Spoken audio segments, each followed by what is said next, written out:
It's now been a year since Egyptian authorities first arrested 3 Al Jazeera journalists and detained them without charge, and on the anniversary, the network is stepping up its efforts to free them.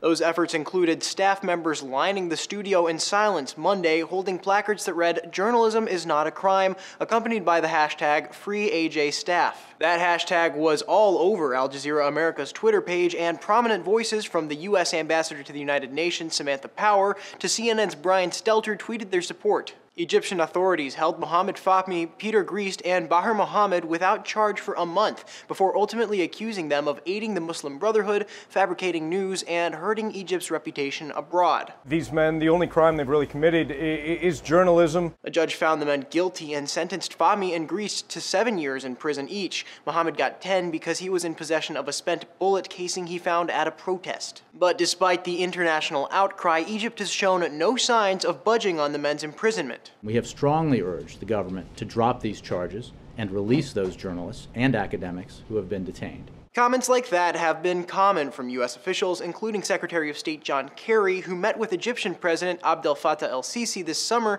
and urged him to release the journalists. The arrests were part of a government crackdown on terrorism, which critics say Sisi has actually used to silence opposition voices. Still, the U.S. has apparently looked to warm relations with Egypt, following through with a move to deliver the country 10 Apache attack helicopters, a move it put on hold after Egypt's military coup last year. Later this week, an Egyptian court will hear an appeal for the 3 Al Jazeera journalists. For Newsy, I'm Sebastián Martinez.